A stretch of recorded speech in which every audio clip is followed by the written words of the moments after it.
माँ, भूख लगी है। बेटी ने धीमी आवाज में कहा। माँ की आंखें भर आई। उसने अपनी बच्ची को और कसकर सीने से लगा लिया। उसके गले से आवाज तक नहीं निकल रही थी। 3 दिन हो चुके थे। न घर में आटा था, न चावल, न पैसे। पति कई महीने पहले काम की तलाश में शहर गया था, लेकिन वापस नहीं लौटा। गांव वालों ने भी धीरे धीरे मदद करना बंद कर दिया था। उस रात बारिश और तेज हो गई। छत से पानी टपकने लगा। माँ ने बेटी को अपनी पुरानी साड़ी से ढक दिया और खुद भूखी पेट बैठी रही। थोड़ी देर बाद शायद थकान की वजह से उसकी आंख लग गई, लेकिन छोटी बच्ची अभी भी जाग रही थी। उसने अपनी माँ का चेहरा देखा। माँ की आंखों के किनारों पर सूखे आंसू चिपके हुए थे। बच्ची धीरे से उठी। उसके छोटे छोटे पैर मिट्टी के फर्श पर पड़े। वो चुपचाप रसोई के कोने तक गई। वहां एक खाली डिब्बा रखा था। उसने उसे खोला। अंदर बस थोड़ा सा आटा बचा था। शायद एक रोटी भी मुश्किल से बनती। बच्ची की आंखों में हल्की सी चमक आई। उसे याद आया, कुछ दिन पहले उसने अपनी माँ को चूल्हा जलाते देखा था। वो बाहर बारिश में दौड़ गई। भीगी लकड़ियां उठाईं।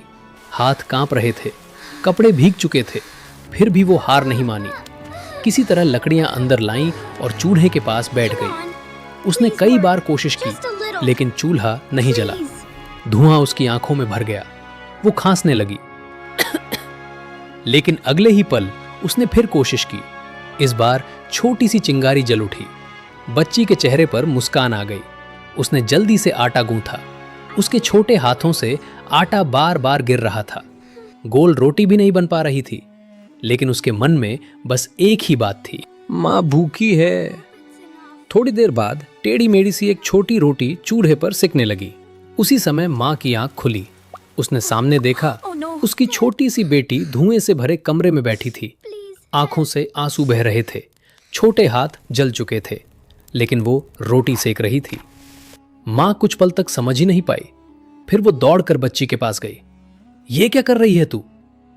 बच्ची डर गई। उसकी आंखें भर आईं। माँ, आपको भूख लगी थी ना, इसलिए। बस इतना सुनना था कि माँ फूट फूट कर रो पड़ी। उसने अपनी बेटी को कसकर गले लगा लिया। उसके आंसू बच्ची के बालों पर गिर रहे थे। तुझे ये सब करने की जरूरत नहीं थी बेटा।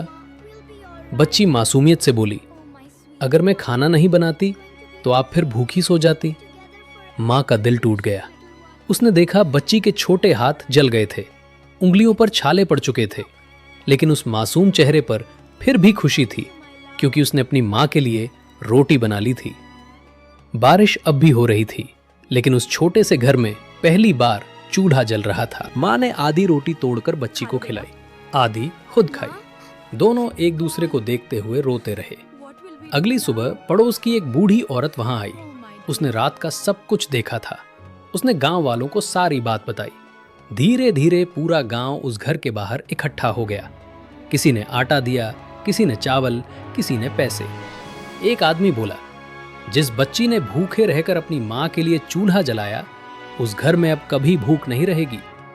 गांव वालों ने मिलकर उस माँ को काम दिलाया। धीरे धीरे उनकी जिंदगी बदलने लगी। लेकिन उस दिन के बाद जब भी माँ चूल्हा जलाती, उसे अपनी छोटी बेटी के जले हुए हाथ याद आ जाते और उसकी आंखें फिर भर आती। सीख: गरीबी इंसान को कमजोर जरूर बनाती है, लेकिन अपनों के लिए किया गया प्यार हर भूख से बड़ा होता है।